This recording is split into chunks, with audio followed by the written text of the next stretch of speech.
entonces primero comencemos con lo que es un lugar geométrico. Entonces un lugar geométrico es una ecuación asociada a una gráfica.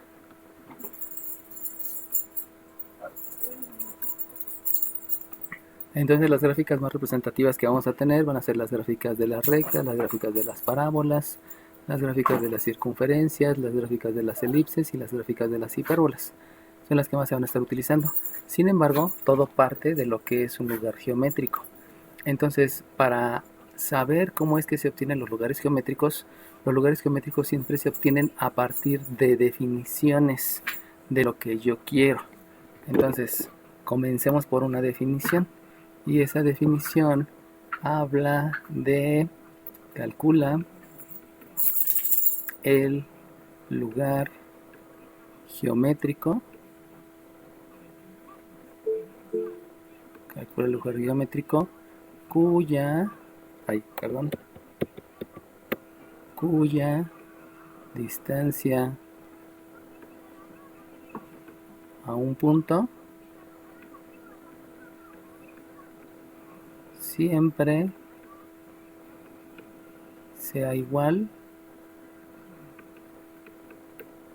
al de la recta, siempre sea igual a la distancia de la recta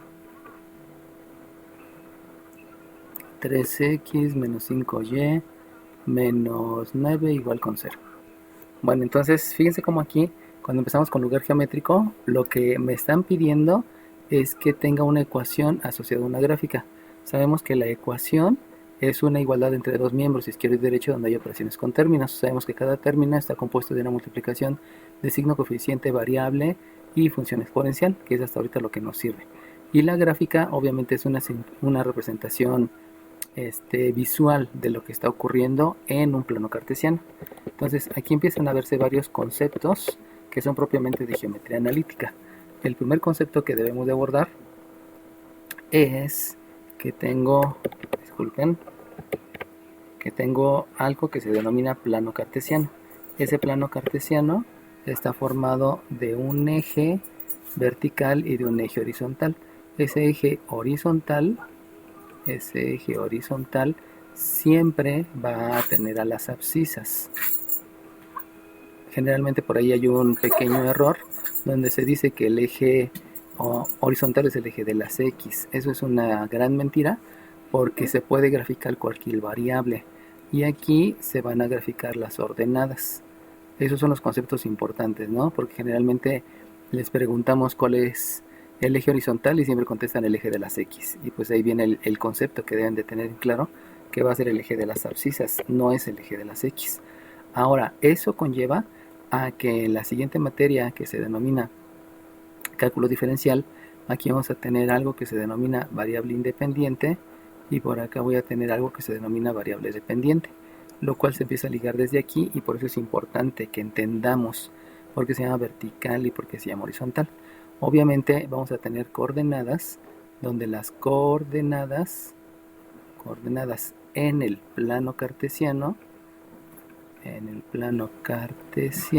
y que tiene la peculiaridad de tener un ángulo de 90 grados, no lo mencioné, pero viene ahí implícito cuando digo vertical y horizontal. Las coordenadas se forman escribiendo entre un paréntesis primeramente el número que ocupa en las abscisas y segundamente el número que ocupa en las ordenadas. Recuerden que al ser un número puede ser un número entero, un número natural. Sabemos que los números naturales son aquellos que se pueden ver en la naturaleza. También existen los números enteros, que son los números enteros con signo positivo o negativo, incluyendo el 0. Y los números racionales, donde el número racional obedece a una división de dos enteros. Y obviamente los números irracionales, que no se pueden expresar de esa manera. Y esos números irracionales generalmente se expresan con la raíz, ya sea cuadrada, cúbica, cuarta, quinta, etcétera, etcétera, o números especiales como el número pi o el número Neper. Pero de todas maneras eso se pueden ver dentro del plano cartesiano. Entonces no se queden con la idea que solamente van a ser puntos con números enteros pueden ser de otro tipo de números. Recuerden que no existen los números decimales, no existe un número decimal, existe la expresión decimal, y que eso también es es una parte de las preguntas de examen, ¿no? Dime.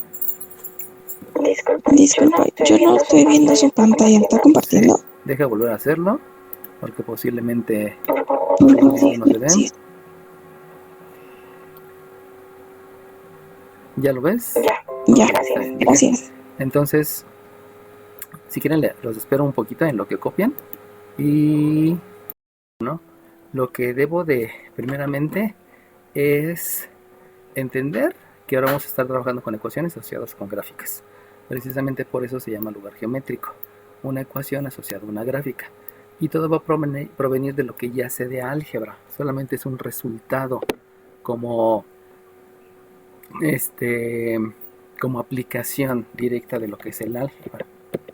Y entonces, todo lo vamos a ubicar en el plano cartesiano, ya les había dicho, donde hay verticales y horizontales, que se debe a la ordenada y a la abscisa, que es variable independiente y dependiente, pero jamás es asociada a una X y a una Y de manera definitiva. Se usa en algunos casos, pero pues no es siempre, ¿no? Ahora bien, aquí me hizo falta escribir que a un punto, donde ese punto me falta escribir la coordenada, vamos a decir que es 3,4 y he dicho que es 3x menos 5y menos 9 igual con 0. Entonces de ahí vamos a ver que hay algunas fórmulas básicas que debemos de tener en cuenta en geometría analítica. Esto es geometría analítica.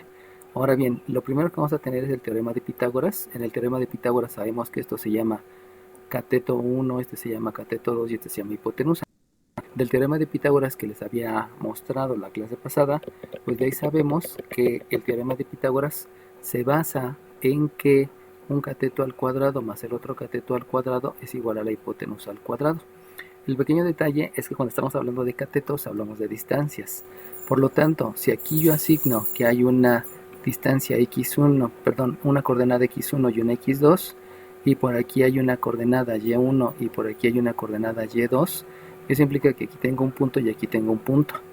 Entonces, de ahí es donde va a provenir la fórmula. Para que no haya confusiones, vamos a hacerlo referenciado a puntos y vamos a decir que hay un punto A y hay un punto B y aquí hay una ordenada del punto A y una ordenada del punto B. Se acostumbra más con puntos, generalmente no se le dice punto 1, 2, 3, 4, sino más bien se le ponen nombres de letras. Entonces este es el punto A y este de acá es el punto B. Y eso implica que las distancias van a estar directamente relacionadas a una resta. O sea, si aquí hay un 7 y aquí hay un 2, la manera de saber la distancia sabemos que es 5, debido a que proviene una resta del 7 menos el 2. Lo mismo aquí, si aquí resulta que hay una ordenada que es 10 y una ordenada que es 1, pues la distancia que hay entre el 10 y el 1 obedece a una resta, que es el 10 menos 1. Entonces, teniendo esa referencia numérica de por qué provienen las restas, entonces yo voy a tener en mi teorema de Pitágoras aplicado analítica que vamos a tener que un cateto va a ser la diferencia de la abscisa del primer punto, el que ustedes quieran, la abscisa del punto A menos la abscisa del punto B, elevado al cuadrado. Acuérdense que elevado al cuadrado es por el teorema de Pitágoras. Eso implica que si me da un número negativo o me da un número positivo, de todas maneras al aplicar la definición de potencia, donde se multiplica la base tantas veces como indica el exponente, pues sigue siendo un número positivo. Por lo tanto, no importa el orden que yo le dé, lo que sí importa es que sea el mismo cuando yo veo los catetos. Entonces en el cateto, si empecé con A y luego terminé con B, también en el otro cateto debo de hacer lo mismo. Recuerden que esta diferencia obedece a una distancia que me da el lado del triángulo. Y esta diferencia obedece a una distancia que me da el otro lado del triángulo. Entonces solamente procuren llevar el mismo orden para que no haya ningún problema, ¿no? De aquí esto es elevado al cuadrado y esto va a ser la hipotenusa al cuadrada. Pero cuando estoy haciendo referencia a puntos, entonces esa hipotenusa se convierte en la distancia que hay entre los dos puntos. Esta es la distancia que hay del punto A al punto B. Por lo tanto, en lugar de escribir hipotenusa, yo ya puedo escribir directamente que esta es la distancia que va a existir entre el punto A y el punto B. Recuerden que estas distancias siempre obedecen a números. Obviamente quiero una distancia al cuadrado y al hacer la operación inversa me queda que es una raíz.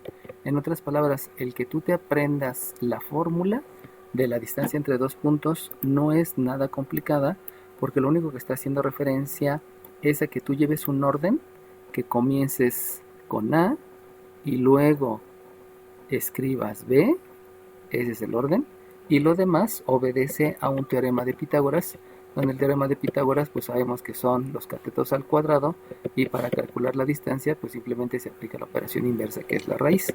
De ahí proviene la fórmula de la distancia, ¿no? Y de manera similar, cuando yo hablo en geometría y trigonometría de la tangente del ángulo, habíamos dicho que esa es el cateto opuesto entre el cateto adyacente. Eso es lo que sabemos de geometría y trigonometría. Ya se los había mostrado la clase pasada. Ahora lo único que cambia es que en geometría analítica no se va a llamar tangente, sino le vamos a llamar pendiente. Esa pendiente obedece a una inclinación. Y esa inclinación precisamente es la de cateto opuesto, donde si ustedes observan, si yo tomo de referencia a este ángulo, que le vamos a llamar ángulo alfa, entonces el cateto opuesto hace referencia a la diferencia de las y's y el cateto adyacente a la diferencia de las abscisas. En otras palabras, al ver la figura, aquí me doy cuenta que es una ordenada de la A menos una ordenada de la B, pensando en que voy a tener una pendiente de AB dividido entre una abscisa de la A menos una abscisa de la B.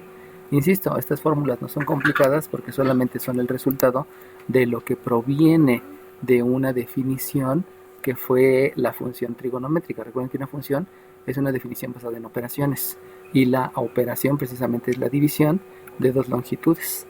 Si ustedes se dan cuenta, solamente estoy retomando todos los conceptos que ya les había dado anteriormente, y se continúa construyendo todo lo que es geometría analítica, cálculo diferencial, cálculo integral, pero todavía todo son una serie de conceptos. No es cosas nuevas, es simplemente retomar lo anterior para poder tener un resultado adecuado.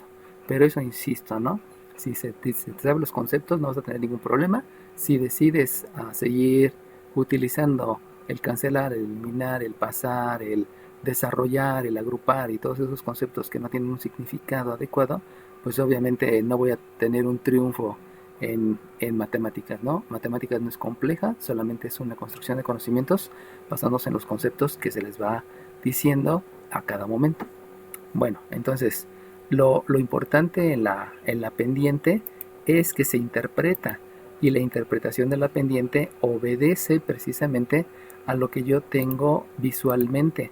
Y lo que yo tengo visualmente, porque así me lo enseñaron desde chiquito, es que de la izquierda a la derecha, pues voy avanzando. Aquí avanzo. Pero esto es una definición de kinder, pues, inclusive es definición de mis papás, ¿no? Cuando me decían camina, avanza, es que vayas de izquierda a derecha, si tú lo estás viendo, o de atrás hacia adelante, que es otra interpretación que se le puede dar, ¿no? Y el subir, si yo voy de abajo hacia arriba, entonces la interpretación que se les da es que yo voy a subir. Pero vuelvo a repetir, ¿no? La interpretación de subir y la interpretación de avanza proviene de la educación que nos dieron nuestros padres antes de entrar al preescolar. Por lo tanto, como las y's están ubicadas abajo y arriba, entonces esto se interpreta como lo que subes con respecto a lo que avanzas. Y esa es la interpretación para poder realizar las gráficas. Y cuando ustedes empiezan a realizar gráficas, pues ya vienen todas las interpretaciones habidas y por haber, ¿no? Disculpen que no lo escriba completo, no me lo permite la aplicación, pero pues es subir sobre avanzar, lo que subes con respecto a lo que avanzas.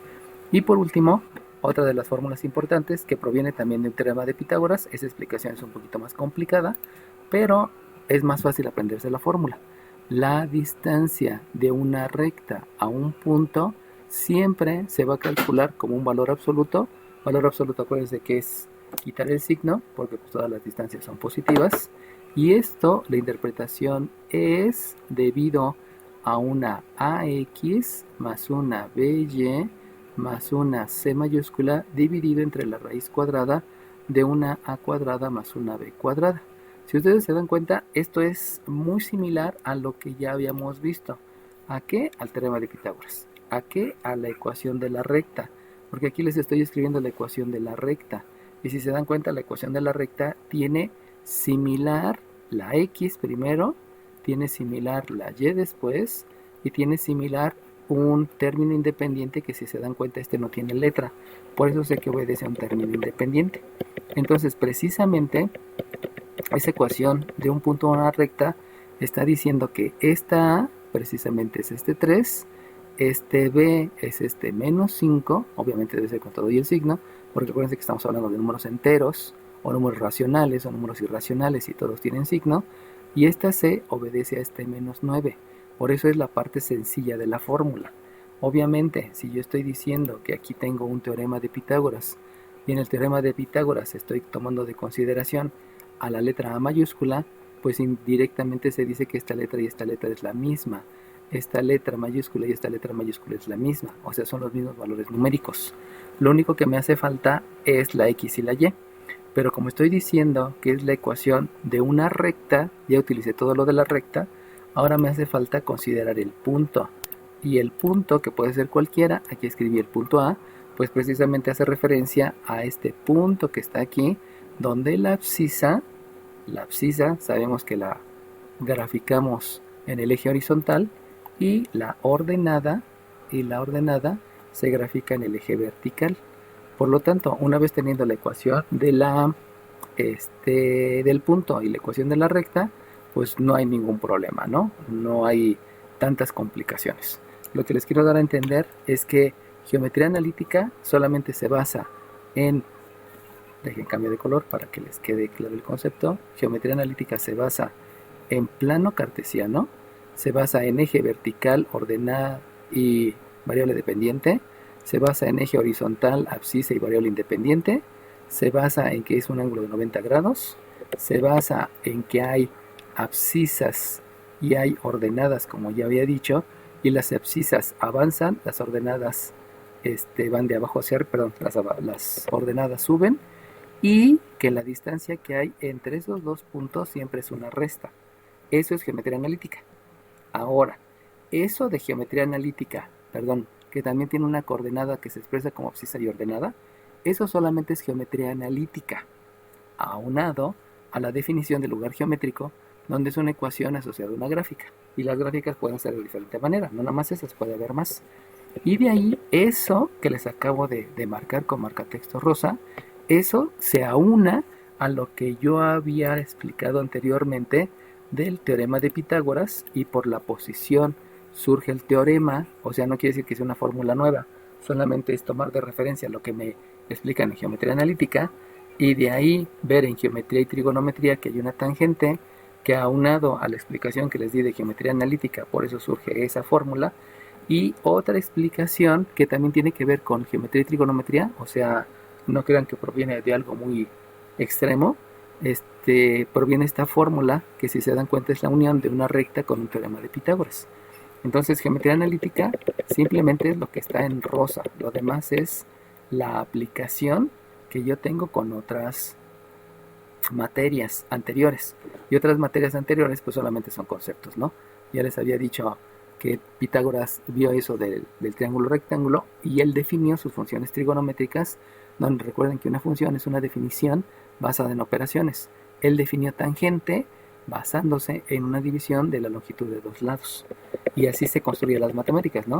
Solamente son conceptos nuevos. Estos conceptos nuevos o acuerdos son de geometría analítica, y todo lo demás es lo que ya aprendí a lo largo de todas las clases que hemos tenido, ¿no?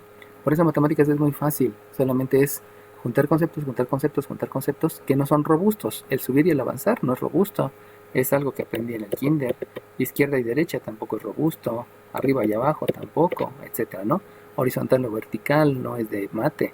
El de abscisa y ordenada sí, pero horizontal y vertical no. El de variable independiente y variable dependiente sí, pero lo demás no. Bueno, ahora bien, ¿Qué es lo que voy a hacer con todo esto que me acaban de decir y que solamente son conceptos nuevos? Pues ahora sí, entrar en lo que es propiamente la geometría analítica, o sea, aplicar todo, los conceptos nuevos, los de geometría y trigonometría y lo de álgebra, que son todos los conceptos de ley de la suma, ley de la resta, propiedad distributiva, propiedad asociativa, propiedad reflexiva, operación inversa, viniendo, sustrayendo, todo eso, se juntan y entonces me están diciendo, me están mencionando en el enunciado que debo de calcular un lugar geométrico. ¿Qué es un lugar geométrico? Ya habíamos dicho que es una ecuación asociada a una gráfica. Ahora, ¿cómo lo voy a calcular? No voy a aprender nada nuevo. ¿Qué es lo que ya sé? Que la distancia a un punto va a ser igual a la distancia a una recta. Eso quiere decir que bajo lo que yo sé de interpretación, el planteamiento, en otras palabras, la fórmula va a basarse en lo que dice el enunciado. Y la fórmula es que la distancia a un punto, eso quiere decir que debe de haber dos puntos, y entonces bautizamos que este punto que está por acá se llama punto A. Yo le pongo un nombre y le digo que es un punto A. Eso quiere decir que la distancia de A al lugar geométrico. ¿Cuál es el lugar geométrico? El lugar geométrico es una ecuación asociada a una gráfica y por lo tanto tiene un punto P. Esa gráfica tiene un punto P que es de coordenadas X, Y que se mueve a lo largo de toda la gráfica. Ese es otro concepto que se agrega de manera lógica. Este punto se va a mover, obviamente van a ir cambiando abscisas y van a ir cambiando ordenadas, y cuando ese punto se vaya moviendo, lo que va a hacer es que te va a describir una gráfica donde esa gráfica que te describe precisamente está asociada a una ecuación. Esta gráfica está asociada a una ecuación, pero eso se debe a que hay un punto que es tu pluma, que es tu lápiz, y que ese punto va a ir cambiando de abscisas y de ordenadas.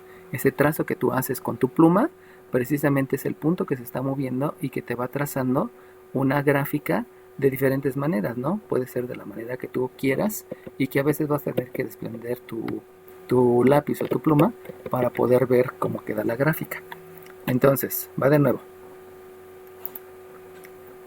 La distancia a un punto, ya dijimos que la fórmula de la distancia a un punto siempre es basándose en dos puntos, por eso aquí escribí dos puntos, siempre sea igual, aquí lo dice, siempre sea igual a la distancia a la recta.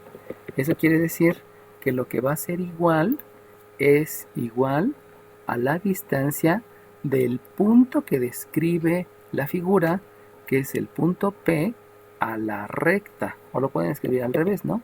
Lo pueden escribir como la distancia de la recta al punto que está describiendo el lugar geométrico, al punto que está describiendo la gráfica. Si ustedes se dan cuenta, siempre que me piden el lugar geométrico, va a aparecer esta P, siempre va a aparecer esa P, y va a aparecer lo que me den de referencia. En otras palabras, me dan un punto de referencia, donde ese punto de referencia yo lo bauticé como punto A, y me dan una recta de referencia, que esa recta, pues ya me la dieron desde el enunciado. Entonces, el paso a geometría analítica solamente es entender que, como les había dicho, no hay un lenguaje algebraico, sino hay una interpretación. Por eso lo del lenguaje algebraico, quítenlo de su mente. Son interpretaciones de enunciados, de verbos, de sustantivos, de palabras propiamente.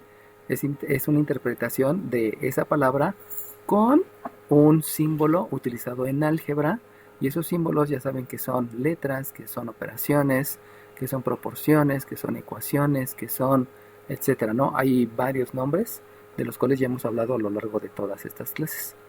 Y teniendo eso, pues ya lo único que hago es realizar la sustitución. Acuérdense que la sustitución es un reemplazo. Eso quiere decir que voy a reemplazar lo que está ahí por las respectivas fórmulas. Voy a utilizar las fórmulas. Y si utilizo las fórmulas, entonces la fórmula del entre dos puntos les había dicho que se basa en el teorema de Pitágoras, y simplemente es una abscisa de la A, siguiendo el orden, menos una abscisa de la P elevado al cuadrado, más una ordenada de la A menos una ordenada de la P elevado al cuadrado. Dejen borro el radical. Recuerden que el radical es el símbolo de la raíz, porque recuerden que el radical es un paréntesis. Por lo tanto, este radical debe terminar cerrando el paréntesis, y siempre debe ser así, ¿no? En los editores de texto que tengo en Word no lo cierran, eso es un gran error, pero pues obviamente obedece a la programación, ¿no? Los programadores que hicieron Office no son tan buenos, no son tan inteligentes, y por eso nunca cierran la raíz, ¿no? Bueno, y la otra que debo de igualar es la distancia de un punto a una recta, y la distancia de un punto a una recta es el valor absoluto de una A por una X más una B por una Y más una C, una A cuadrada más una B cuadrada en valor absoluto. Y ya que escribí los puntos, si ustedes se dan cuenta, esta X y esta Y no le escribí XA o YA, porque pues precisamente estamos hablando de este punto.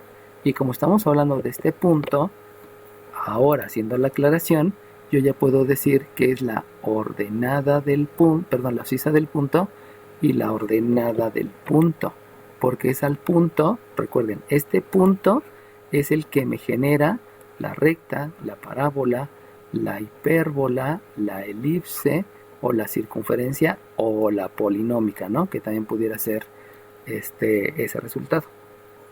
Pero si se dan cuenta son puros conceptos, puros conceptos. Esos conceptos no se los he subido a Moodle, porque no es tanto que se los aprendan, sino que lo entiendan.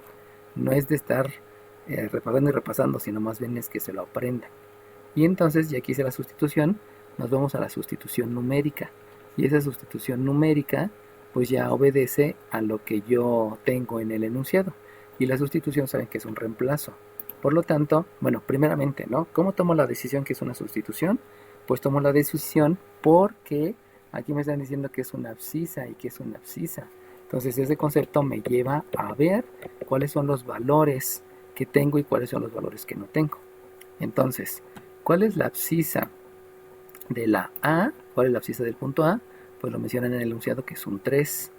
Y ese 3 le voy a quitar la abscisa del punto P, donde yo me doy cuenta que esa abscisa simplemente es una X, no tiene ningún subíndice, estoy sustituyendo. Hice la referencia aquí al punto, pero no debo de escribir la abscisa de la P, debo de su valor, que es una X, y lo cual me suena raro, porque estoy acostumbrado a que la mayoría de los maestros me enseñan que las matemáticas debes de llegar a un número, y no, debo de llegar a una ecuación. Ahí viene la gran diferencia conceptual y el crecimiento de lo que es una persona que nada más está como obrero y nada más ha cursado la primaria y que solamente son valores numéricos, a alguien que se empieza a preparar académicamente y entonces ya puede tener una asociación abstracta de lo que le estoy pidiendo, y eso obviamente lo abstracto me lleva a que una ecuación yo tenga la capacidad neurológica de poderlo implementar en un proceso industrial, de poderlo implementar en una ley del Congreso de la Unión, si quiero ser abogado, que una ecuación la puede implementar en un método económico para subir la economía, que una ecuación ya la puede implementar para interpretar la historia y para cambiar el rumbo de la historia y tomar decisiones importantes en yo, que soy un gobernador del estado, y no solamente por lo que me está diciendo mi compadre, ¿no? Sino de a de veras, o sea, basarme en algo de a de veras. Y ahí, si todos supiéramos matemáticas, les aseguro que la economía, la política, la tecnología, todo estaría súper padre. Pero somos tan, ¿cómo le podemos decir? Conformistas en no querer aprender algo más, que pensamos que todo es compadrazgo, que todo es sobornar, que todo es irnos a fiestas y emborracharnos, cosas por el estilo, ¿no? Por eso es importante entender la parte importante de la conceptualización y obviamente basarse en la conceptualización, ¿no? Bueno, seguimos. La ordenada del punto A me lleva a un 4 y la ordenada del punto P pues simplemente es la Y y ya se acabó, ¿no? Obviamente aquí hay una raíz cuadrada y de acá pues debemos de tomar los valores que obedecen obviamente a a los coeficientes que están en la recta, Y acuérdense que aquí habíamos dicho que es un 3x menos 5y menos 9. Por lo tanto, voy a copiar la recta tal cual y escribo aquí un 3x menos 5y menos 9 dividido entre la raíz cuadrada de la a cuadrada, que me están diciendo que es un 3 al cuadrado, más un 5 al cuadrado, más un menos 5 al cuadrado, porque recuerden que el valor de la b se viene con todo y signo, el valor de la c se viene con todo y signo y el valor de la a también. Por eso le escribí positivo el 3, porque acá arriba en el enunciado me menciona que es un 3 positivo, un 5 negativo y un 9 negativo, y lo único que me hace falta es sustituir las coordenadas del punto, que les había dicho que aquí voy a sustituir la abscisa de la P y la... Pero, como simplemente la abscisa de la ordenada es una XY, pues ya no tengo que hacer nada, y así se queda. Y entonces, ahí viene la parte importante, porque necesito entender qué es lo que sigue. Y lo que sigue, al observar mis resultados, yo que no tengo experiencia, digo, a ver, ya tengo una sustitución. Y obviamente, a partir de ahí es tomar decisiones. ¿Qué decisión debo de tomar? Bueno, pues lo que debo de basarme es que como yo veo restas, sumas, raíces, divisiones, pues forzosamente me debo de basar en lo que me enseñaron de jerarquía de operaciones. Y la jerarquía de operaciones obedece a que debo de hacer primero lo que está entre paréntesis, etcétera, etcétera.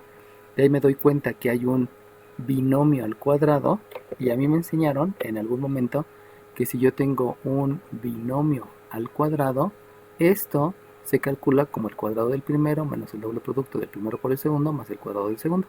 Eso ya se los había explicado, ya les había dicho de dónde salía. Y obviamente si aquí tengo una resta, pues voy a hacer lo mismo, ¿no? Tengo un binomio al cuadrado, hago lo mismo. Ahora bien, aquí tengo x y tengo y. Eso implica que definitivamente no puedo hacer la operación porque no hay una suma de términos semejantes. Como me sé el concepto, sé que no lo puedo hacer, por lo tanto aquí no puedo hacer nada. Sin embargo, aquí hay operaciones y me doy cuenta que el radical es un paréntesis. Por lo tanto, primero debo de hacer lo que está dentro del paréntesis. Y adentro del paréntesis hay una suma y una potencia. Por lo tanto, hago primero la potencia. Y para hacer la potencia, sabemos que se utiliza la definición de potencia. Y la definición de potencia quiere decir que hay que multiplicar a la base por sí mismo tantas veces como indica el exponente. Por eso voy a multiplicar un 3 por 5 por un menos 5. Y eso implica entonces que también debo de considerar las leyes de los signos, porque voy a multiplicar signos iguales. Y al multiplicar signos iguales, yo sé que eso me da un resultado positivo. Entonces, fíjense cómo la toma de decisiones obedece a lo de álgebra. En otras palabras, geometría analítica solamente es una interpretación a través de un teorema de Pitágoras, es una interpretación a través de una fórmula que se las di y todo lo demás es álgebra. Por lo tanto, le comienzo.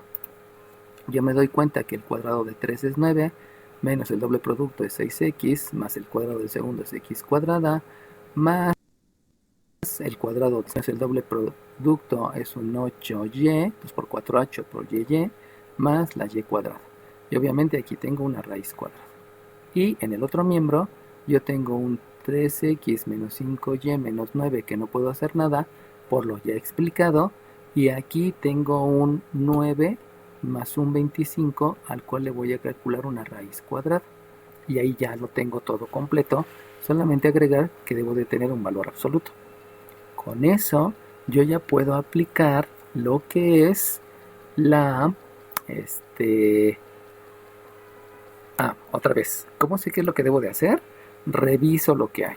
¿Qué es lo que tengo? Pues lo que tengo son restas, sumas, restas, sumas, raíces, divisiones y multiplicaciones, obviamente, ¿no? Porque hay un 3 por x. Eso quiere decir que otra vez tengo que hacer jerarquía de operaciones. Y para hacer jerarquía de operaciones, lo que debo de considerar es que hay una suma de términos semejantes. Y ahí ver términos semejantes me doy cuenta que este 9 con este 16 lo puedo sumar utilizando la ley de la suma, pero hasta ahí los demás no son términos semejantes. Estos no se parecen, tanto no puedo hacer suma de términos semejantes con otros, a menos que sean lo que les mencioné, ¿no? Y había dicho que la ley de la suma, porque son signos iguales, también aquí no hay términos semejantes, no se puede hacer nada, pero aquí sí hay términos semejantes, por lo tanto puedo aplicar la ley de la suma. Y ahora bien, la raíz, eso implica que tampoco la puedo hacer, pero como no la puedo hacer, pues vamos a hacer operación inversa o propiedad de la igualdad, como ustedes quieran, las dos son similares. Entonces voy a realizar la operación inversa, y al realizar la operación inversa quiere decir que esta raíz que está aplicada del lado izquierdo, lo que voy a hacer es elevar al cuadrado del lado derecho, y elevar al cuadrado obviamente implica que esta base la voy a multiplicar por sí misma dos veces, y si la multiplico por sí misma dos veces, quiere decir que voy a utilizar el concepto de la definición de potencia.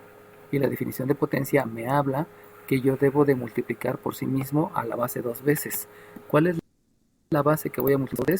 Pues la base es precisamente el 3x menos 5y menos 9, que voy a multiplicar por sí mismo dos veces. Eso es el concepto de la definición de potencia, y esa multiplicación va a implicar que este va a multiplicar al minuendo, va a multiplicar al sustraendo y va a multiplicar al otro sustraendo, que posteriormente entonces voy a tener un minuendo que va a multiplicar al sustraendo, que va a multiplicar al otro minuendo y que va a multiplicar al otro minuendo, y que por último voy a tener a un sustraendo que va a multiplicar al minuendo, que va a multiplicar al otro minuendo y que va a multiplicar al otro minuendo. Eso quiere decir que lo que voy a hacer en esa definición de potencias es aplicar la propiedad distributiva, y entonces, si ustedes se dan cuenta, todo lo que ya voy a hacer va a ser álgebra, ya no va a ser geometría analítica. ¿Qué es lo único de geometría analítica? Lo único de geometría analítica, como les había dicho, existe un plano cartesiano donde son perpendiculares. En el plano cartesiano, lo que yo conozco como vertical le voy a llamar ordenado o variable dependiente. Lo que yo conozco como horizontal se va a llamar abscisa o variable independiente. Lo que yo conozco como divisiones le voy a llamar abscisa de un punto y de otro punto, ordenada de un otro y del otro. Si voy de izquierda a derecha voy avanzando, si voy de abajo hacia arriba voy subiendo. Para obtener la distancia del cateto va a ser una resta, y esa resta la voy a interpretar en un teorema de Pitágoras, que es geometría y trigonometría, y lo voy a interpretar en una función trigonométrica, que también es geometría y trigonometría, y la voy a interpretar en un teorema de Pitágoras, para que me surjan tres fórmulas, pero que no provienen de geometría analítica, provienen de conceptos de geometría analítica. Por eso es solamente la conceptualización. Si lo entienden, vamos hacia adelante, ¿no? Bueno, entonces, todos estos conceptos que les acabo de mencionar aquí, los vamos a aplicar. Fíjense cómo son muchos conceptos en un solo paso. En álgebra podía hacer cada concepto en un solo paso. Aprendí y les enseñé que deben de ser más conceptos en cada paso, que no hay un procedimiento, porque el procedimiento es una serie de pasos, y los pasos nunca se van a repetir, porque en cada paso va a haber muchos conceptos. Entonces no puedes hacer que se repitan los procedimientos. Cuando tú eres experto y logras dominar los conceptos y logras crear un procedimiento donde de a de veras se repitan los pasos, en ese momento vas a crear algoritmos, y esos algoritmos van a desencadenar en un proceso industrial, en un proceso tecnológico, en una ley del Congreso, en ¿cómo se llaman? En métodos estadísticos que te llevan a una predicción histórica, o en un proceso económico. Pero eso es porque antes dominan los conceptos de álgebra. Si tú no dominas los conceptos de álgebra, de geometría, trigonometría y de todo, jamás vamos a tener esta industria. Y si ustedes se dan cuenta, en México no hay industria, porque prácticamente todas las industrias son de afuera. Eso es nuestro gran rezago que tenemos, que ningún maestro te enseña bien los conceptos. Bueno, la mayoría no te los enseña. Ok, vamos a aplicar conceptos. ¿Cuál fue el primer concepto? Pues el primer concepto, suma de términos semejantes. Por lo tanto, escribo primero la x cuadrada, luego escribo la y cuadrada. Obviamente eso obedece que en algún momento me dijeron que se debe de escribir de manera ordenada. Lo que estoy escribiendo es esta x cuadrada, escribí esta y cuadrada, vamos a escribir las x, que son un menos 6x. Voy a escribir las ordenadas, que es un menos. Eso proviene de lo que está en el radical dentro del radical, perdón, en el radicando, y luego la suma de términos semejantes, obviamente aquí me da un más 25,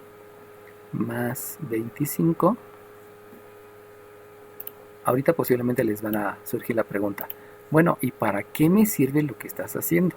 Bueno, pues porque resulta que hay un punto en tu vida, llamemos tu economía, que para que tu economía sea estable, siempre debe de haber una distancia a un comportamiento que es la obtención de tu salario, y que tu salario lo obtienes como el triple de lo que tú vendes, menos el 50% que te está quitando la empresa y menos un 9 pesos que estás obteniendo de renta por trabajar en cierto lugar. Y entonces esto puede ser un modelo económico y que te da una manera de comportarte y de cómo tener una optimización en tu economía. Y que esto obviamente no se los han enseñado porque ya es una aplicación a nivel macroeconómico. O sea, esto lo puedes llevar en tu casa, pero la aplicación más bien es en la economía a nivel nacional, estatal o mundial, o en un proceso, no lo sé, ¿no? O sea, ahí ya vienen un montón de aplicaciones, siempre y cuando tú entiendas lo que estás haciendo, ¿no? Si piensas que nada más son letritas, pues obviamente nunca vas a ver la aplicación, ¿no? Si piensas que nada más es cancelar, pues nunca vas a ver la aplicación. Ahora bien, vamos a elevar al cuadrado. Comencemos con la parte más sencilla, que es el cuadrado del denominador. El cuadrado del denominador me dice que primero hago la suma del 9 más el 25, me da 34. La raíz cuadrada de 34 no es exacta, por lo tanto se va a quedar expresado como un número irracional. Pero como dijimos que íbamos a hacer la operación inversa, entonces esto hay que elevarlo al cuadrado. Como son operaciones inversas, pues solamente se queda el radicando, que es el 34. Y de ahí, basándome en todos los conceptos y en la aplicación de conceptos, pues ya llegué a dar el juicio, donde el resultado pues solamente es 34 y ya se acabó, ¿no? Ahora, voy a hacer esta propiedad distributiva que se las expliqué hace ratito. Esa propiedad distributiva me lleva a que es un 9x cuadrada. Acuérdense que les dije que primero es el minuendo por los demás, luego es el sustrayendo por los demás y luego el minuendo por el sustrayendo por los demás, ¿no? Entonces aquí me da un 9x cuadrada menos un 15xy menos, más un 81. Ya multipliqué este por todos los demás. Luego hago la multiplicación del siguiente. Me da un menos 15xy. Obviamente estoy haciendo ley de los signos también. Luego me queda un más 25y cuadrada.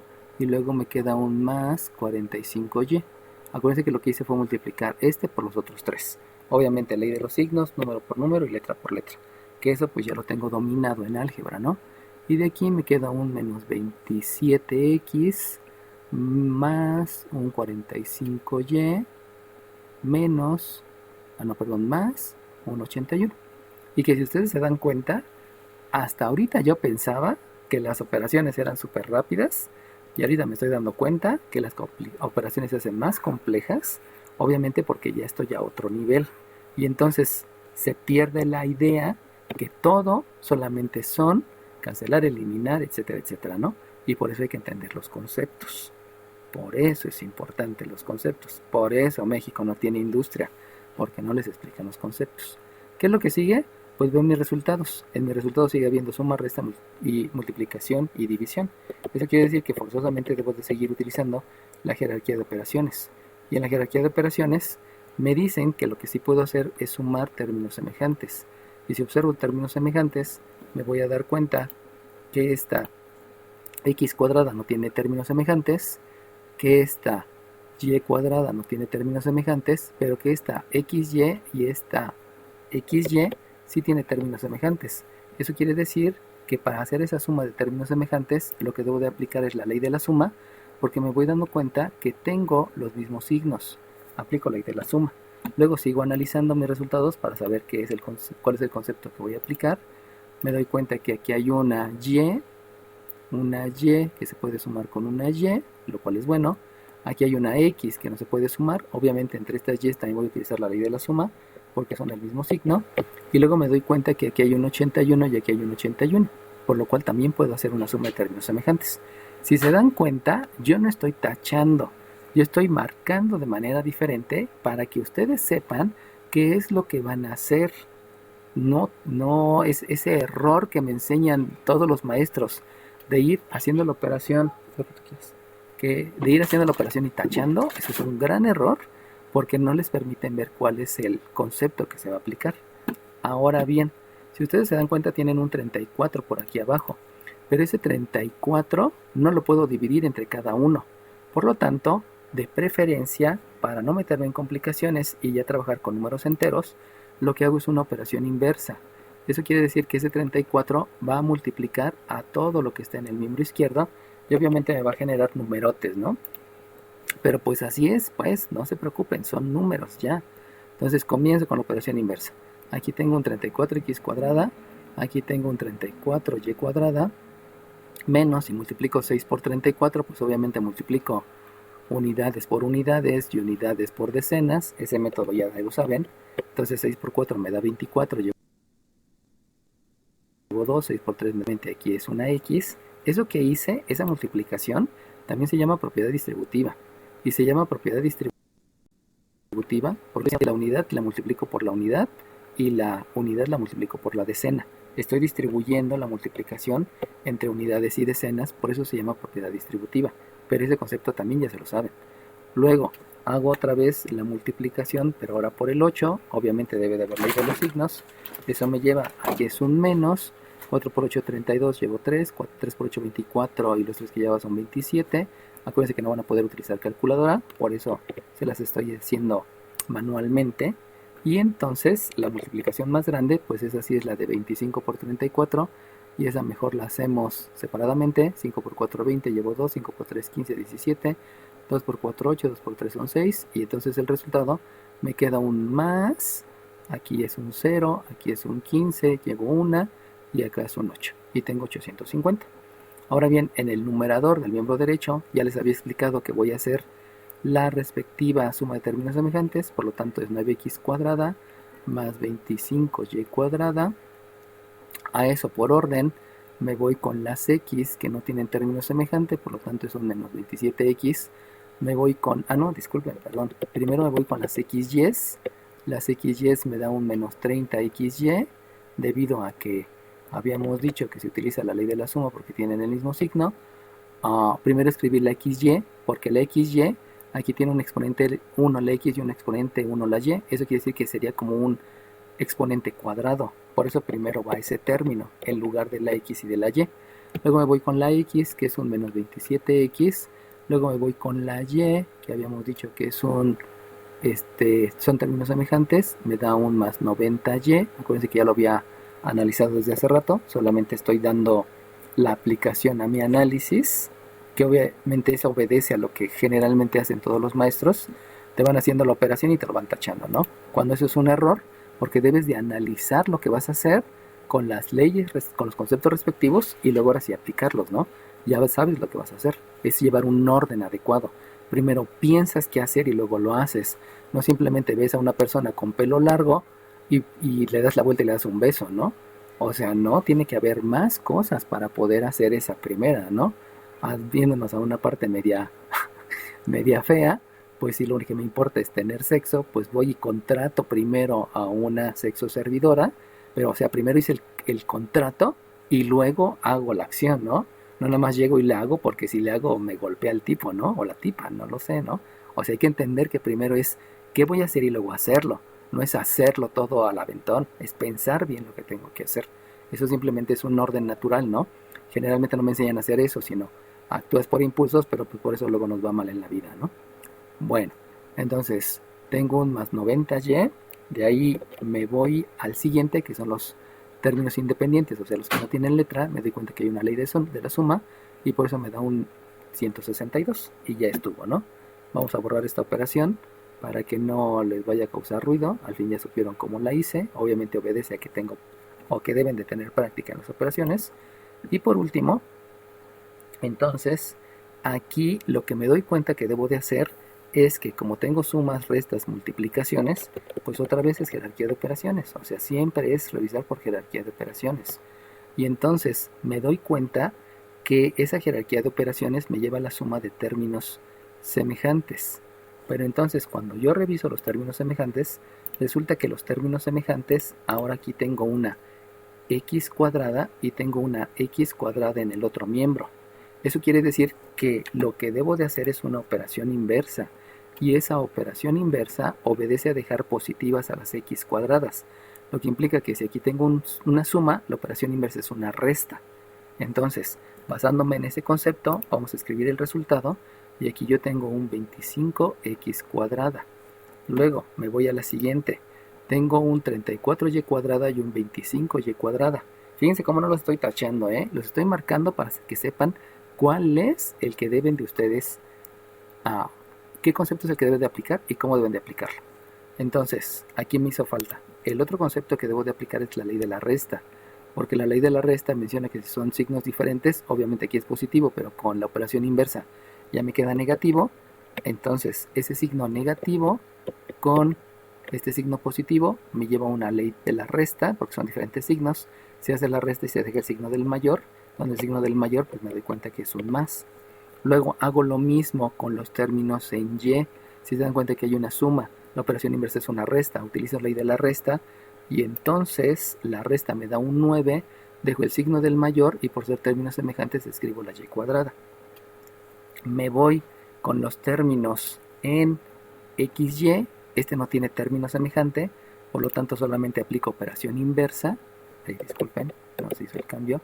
Aplico la operación inversa y al aplicar la operación inversa aquí me deja que esto es un más 30xy. Y luego me voy con los siguientes términos semejantes. Los siguientes términos semejantes obedecen a las x. Aquí tengo un menos 204x, aquí tengo un menos 27x. Otra vez vuelvo a aplicar la operación inversa. Aquí hay una resta, la operación inversa es una suma. Como aquí tengo una resta, voy a aplicar ley de la resta. El signo que prevalece, porque es el signo del mayor, pues me estoy dando cuenta que es un signo negativo. Al hacer la resta del 204 y del 27, me doy cuenta que a lo que voy a llegar es a un 177, que eso lo puedo hacer de manera mental. Acuérdense que nunca van a utilizar calculadora. Eso me da un 177. Obviamente aquí debe de ser el término semejante que es x. Me voy con el siguiente. El siguiente es una y un menos 272y. Aplico otra vez operación inversa. Aquí hay una suma, la operación inversa es una resta. Entonces, al quedar signos iguales, eso quiere decir que voy a aplicar la ley de la suma. Y si aplico la ley de la suma, va a prevalecer el signo que está en los dos, que obviamente es un signo negativo. Hago la suma de los dos números, que me da un 362. 70 más 90 me da 16, por eso es el 362. Y aplico término semejante y dejo la y. Por último, el 850, disculpen, el 850, que se parece a resistol, y el 162 son términos semejantes. Otra vez aplico la operación inversa con el 162, lo cual me da una resta, lo cual me da una ley de la resta, son signos diferentes. Me voy a quedar con el signo del mayor, donde el signo del mayor es positivo, porque el 850 es más grande. Hago la resta y entonces digo 2 para 10, me queda un 8, llevo una, 7 para 5 son 8, llevo una del 15, y 2 para el 6, para el 8 me da un 6, y esto es igual a 0 porque acuérdense que es una ecuación. Por lo tanto, esta ecuación que está súper fea, porque jamás en la vida me había topado con ecuaciones tan raras, o sea, con números tan grandes, pues simplemente esta ecuación me lleva a una realidad donde yo planteé un sistema económico, donde yo planteé procedimiento, donde yo decía el alambre de tungsteno tiene que durar siempre lo mismo, y ese mismo está representada por esta recta. Entonces yo determino mi sistema de procesamiento del tungsteno para hacer focos de luz incandescente. Y esas interpretaciones pueden ser llevadas a que voy a multiplicar por una temperatura que está elevado al cuadrado, voy a multiplicar por una densidad del material que está elevado al cuadrado, donde multiplico la temperatura por la densidad del material. No lo sé, ¿no? O sea, aquí ya vienen un montón de aplicaciones, pero eso se debe a que yo entiendo el concepto, a que yo lo relaciono con mi realidad dentro de la industria, dentro de mi familia, dentro de mi economía, dentro de mi historia, y eso me produce tener una toma de decisiones de acuerdo a lo que me plantea matemáticas, que es lo más óptimo. Y si yo sigo eso, pues obviamente voy a tener una industria que va a ser productiva, ¿no? De ahí vienen varias industrias. Tenemos Ya se me olvidó el nombre del que inventó Apple. Ya no me acuerdo. Bueno, Steve Jobs. Steve Jobs pues llevó a su genialidad, o sea, la genialidad de Steve Jobs era escribir bonito y entender bien los procesos. Y gracias a eso se rodeó de gente que podía hacer esto y de ahí surgió su tecnología que es súper buena, ¿no? Murió él y pues se murió Apple. Ya saben que ahorita Apple está a la baja, ¿no? Ya no es una empresa buena, ya la está absorbiendo Samsung, pero por ahí surgió Huawei y Huawei metió las redes neuronales, que era otra tecnología, y Huawei se está yendo para arriba y Samsung también ya se está yendo al quiebre, ¿no? Por ahí tenemos otros ejemplos, Kodak, Canon, los relojes suizos, no sé, hay tantos ejemplos en la industria donde no le hicieron caso a la tecnología basándose en conceptos, ¿no? Así que simplemente apréndanse los conceptos. Entonces, ¿qué es lo que les dije aquí de importante? Son todos los conceptos de geometría analítica.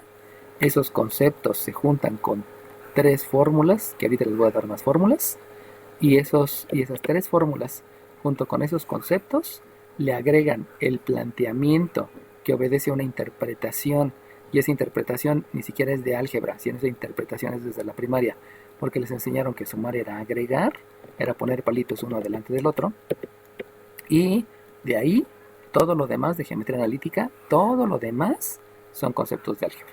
Si ustedes dominan los conceptos de álgebra, que básicamente es jerarquía de operaciones, etcétera, etcétera, pues no tendrán ningún problema.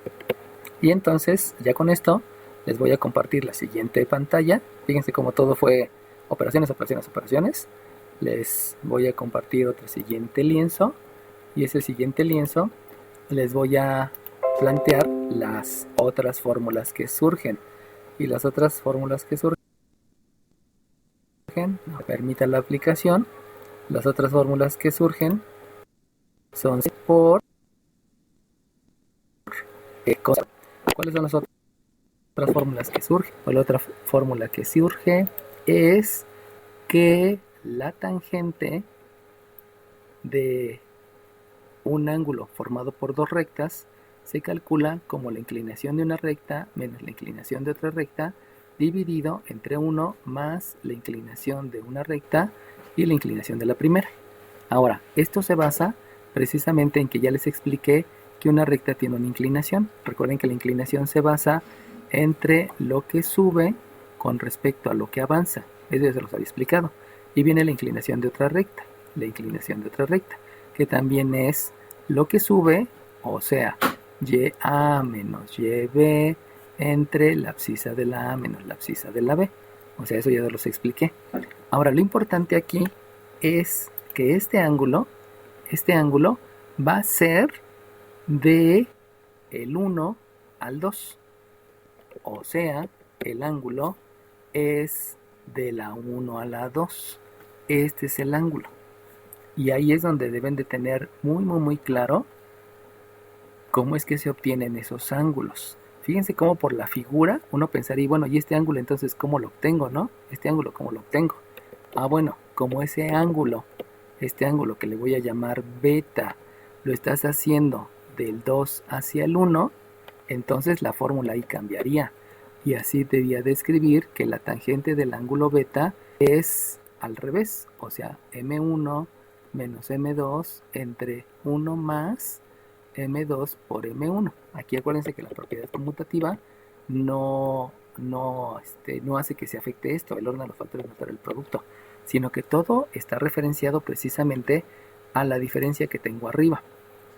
Para que no se metan en complicaciones, olvídense de este ángulo y solamente quédense con el ángulo alfa, que siempre va a tener esta fórmula, M2 M1 entre 1 más M2 por M1, y lo que sí deben de entender es que el sentido debe de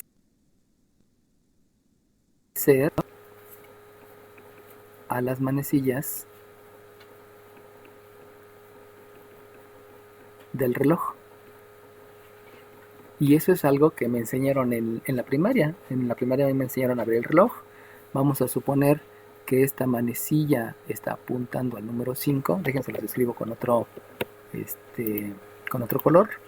Y esta manecilla está apuntando pensando que esta es una manecilla. Esta manecilla está apuntando al número 5, posiblemente. Esta manecilla está apuntando al número 7. Acuérdense que estoy hablando del reloj. Esta manecilla está apuntando al número 10. Y la manecilla estaría apuntando como al número 10. Entonces todos los ángulos siempre son en sentido contrario. Por eso el sentido que yo le escribí al ángulo alfa, por eso este ángulo alfa lo estoy viendo del 7 hacia el 5. Del 7 hacia el 5. Así fue como se nombró el ángulo alfa, y por eso yo supe que la pendiente 1 es la del 7 y la pendiente 2 es la del 5. Si se dan cuenta, esto es la misma recta, esto es la misma recta, ¿no? Y también me di cuenta que el ángulo beta yo lo tenía que nombrar así como lo estoy dibujando con marcatextos, porque debe de ser en sentido contrario, y el sentido contrario es que va de la manecilla 5 a la manecilla 1. Insisto, para que no se metan en complicaciones, olvídense de este ángulo beta, solamente quédense con el ángulo alfa, no metan el ángulo beta, se los puse para que entiendan que la fórmula va a cambiar, pero aquí lo importante es que si se aprenden esta fórmula, pues no es la gran cosa de aprendérsela, solamente es 2 menos 1, es lo más lógico restar 2 menos 1 que 1 menos 2, a eso me refiero, y entonces con esta fórmula van a calcular el ángulo alfa, considerando que siempre debe de ser el sentido contrario a las manecillas del reloj. Las aplicaciones de esas son bastantes, generalmente en el examen de admisión a la superior no les meten esa aplicación, pero por ahí viene algo al respecto, ¿no? Espérenme tantito. Entonces, como les había dicho, ¿no? Todo obedece a que tengo que aprenderme las fórmulas. Esa fórmula se las doy a conocer para que la tengan ahí apuntada. También obviamente va a quedar en el video para que en algún momento lo vuelvan a retomar. Ya saben que está en mi canal de YouTube y ese siempre va a estar a la disposición, aunque ya hayan pasado 2, 3, 20, 30 años. Y que obviamente es para que entiendan, ¿no?, la conceptualización. Y a partir de ahí ya se acabó geometría analítica. Ya no hay más fórmulas de geometría analítica. Eso es cruel porque uno piensa que geometría analítica es una supermateria cuando en realidad nada más son 4 fórmulas. No tiene más. Y lo otro obedece a condiciones. Esa condición, existe una condición de paralelismo. Ahora, yo sé que las rectas paralelas son aquellas que nunca se juntan. Entonces, para que nunca se junten, su interpretación, su inclinación debe ser la misma. O sea, las dos deben de tener las mismas inclinaciones. En otras palabras, las dos deben de subir lo mismo que lo que avanzan. Y si las dos rectas suben lo mismo y avanzan lo mismo, pues resulta que son rectas paralelas y nunca se van a cruzar. Esa es una interpretación. Eso sí se los pueden preguntar en el examen de admisión a la superior, pero esa es una interpretación. Y la otra condición, paralelismo. Aquí es paralelismo. Y la otra condición es la condición de perpendicularidad. Y el asunto de lo perpendicular se maneja mucho porque recuerden que el plano cartesiano siempre está la horizontal y la vertical, ¿no? Entonces la condición de perpendicularidad obedece a que una pendiente es simétrica y recíproca con respecto a la otra. Acuérdense que aquí estoy metiendo dos conceptos, que es simétrico y recíproco, pero simétrico y recíproco se los enseñé desde álgebra, entonces no debe de haber ningún problema, solamente se los recuerdo. Quiere decir mismo número, diferente signo. Eso quiere decir simétrico. En otras palabras, cámbiale de signo. Y recíproco quiere decir intercambiar numerador con denominador. Si ustedes se dan cuenta, aquí la pendiente está en el numerador, ahora le estoy escribiendo en el denominador. Obviamente aquí hay un 1 que está en el denominador, y este 1 lo estoy escribiendo ahora en el numerador. Estoy haciendo un intercambio. Para que me entiendan, ¿cómo sé que dos rectas son paralelas? Pues si una recta sube 3 y avanza 4, y la otra recta también sube 3 y avanza 4, estas dos son paralelas. ¿Cómo me doy cuenta que son perpendiculares? Si resulta que una recta sube 3 y avanza 4, y resulta que la otra recta baja 4 y avanza 3, esas son perpendiculares. Fíjense cómo se está cambiando de signo. Aquí hay signo positivo y aquí tengo signo negativo. Eso es lo simétrico, marcárselo con el mismo marcatextos para que lo observen. O sea, aquí hay un positivo y aquí es un negativo. Eso hace referencia a simétrico, cambio de signo. Y también hay un recíproco. Y ese recíproco obedece a que esto que está en el numerador, dejen cambio de color, no quiso cambiar, a que esto que está en el numerador ahora está en el denominador. Y esto que estaba en el denominador ahora está en el numerador. Eso se llama recíproco. Recíproco es intercambiar numerador con denominador.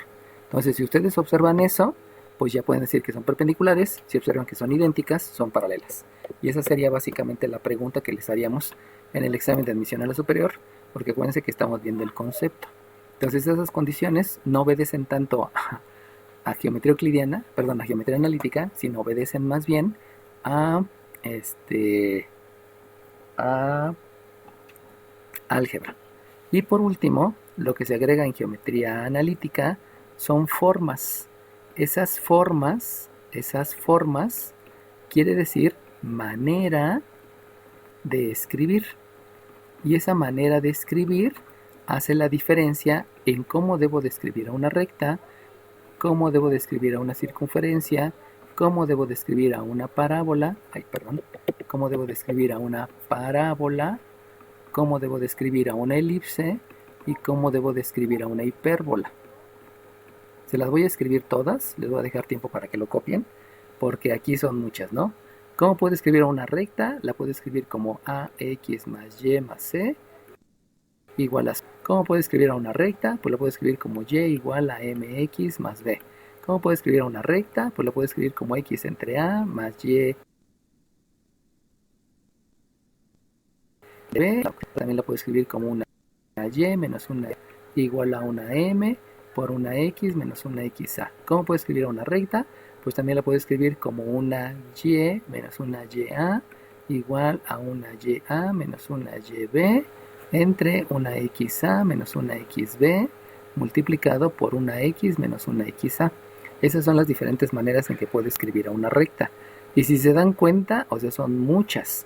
Esto no viene en el examen de admisión a la superior, pero sí viene en algunas aplicaciones. Por eso la clase que entra, que es la de la mañana, voy a utilizar estas formas. Acuérdense que una forma es una manera de escribir, no es una forma. Y esas maneras de escribir son las que le estoy diciendo.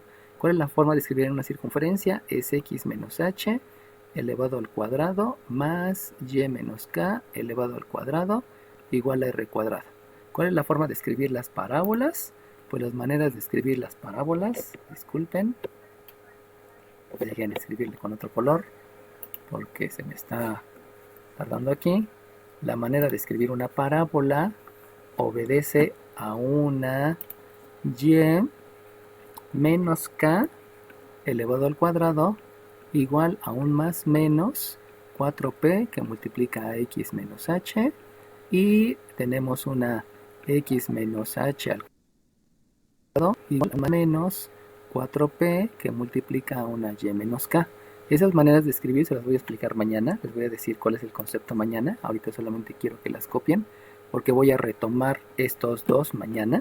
¿Cuál es la manera de escribir una elipse? La manera de escribir una elipse es una x menos h al cuadrado dividido entre una a cuadrada más una y menos k al cuadrado dividido entre una b cuadrada igual con 1, o una x menos h al cuadrado dividido entre b cuadrada más una y menos k elevado al cuadrado dividido entre a cuadrada igual con 1.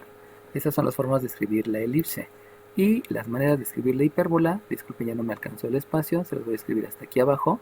Las formas de escribir la hipérbola obedecen a un x menos h elevado al cuadrado sobre a cuadrada menos una y menos k elevado al cuadrado sobre b cuadrada igual con 1, y a una x menos h elevado al cuadrado sobre b cuadrada, esta va a empezar con signo negativo, más una y menos k elevado al cuadrado entre una b cuadrada igual con 1. Y entonces lo que les pido de favor de aquí a mañana es que observen todas y me digan en qué se parecen y en qué no se parecen. Eso, en qué se parecen y no se parecen, les voy a dar la interpretación de álgebra. Por eso es necesario que las observen y es necesario que las escriban. No la quise subir a Moodle porque si no, no las iban a escribir y solamente las iban a ver. Entonces, lo que queda es que obviamente ahorita copien y una vez empiecen a analizar, porque va a ser súper necesario el análisis, porque el análisis me lleva a la interpretación. Si ustedes logran localizar cuáles son las diferencias o cuáles son las igualdades, van a entender lo que les voy a preguntar en el examen de admisión. Recordemos que una recta puede subir o puede bajar, puede ser horizontal o puede ser vertical, aquí me faltó. Una circunferencia siempre es una bola, ahí no hay pérdida. Una parábola puede abrir hacia arriba, puede abrir hacia abajo, puede abrir hacia arriba. Acuérdense que son diagonales, puede abrir hacia la derecha o puede abrir hacia la izquierda. Esas son las parábolas. Las elipses, se las voy a poner aquí arriba, puede ser abultada hacia la horizontal o abultada hacia la vertical. Y las hipérbolas pueden abrir hacia la izquierda y derecha o pueden abrir hacia arriba y hacia abajo. Esas son las cuestiones de la figura, ¿no? Entonces, aquí concluyo la clase, les dejo que lo copien, que lo organicen, que de una vez vayan viendo cuáles son las cosas que se parecen, cuáles son las cosas que no se parecen. Solamente voy a desconectar el micrófono para que lo copien, para que de una vez vayan escribiendo las semejanzas y las diferencias y para que mañana yo inicie con esto que les estoy mostrando. Y eso me va a permitir que les enseñe en qué se deben de fijar para poder contestar el examen de admisión. El examen de admisión básicamente van a ser fórmulas. Les van a presentar esas fórmulas y les van a decir qué es, por qué es, y hay que analizar los detallitos. Entonces, la parte de la primaria es ver las diferencias, eso les toca a ustedes, vean las diferencias y vean las igualdades. Y la parte que conlleva análisis, pues yo se los doy se los doy mañana. Pero sí necesito que los vayan viendo desde ahorita. Entonces,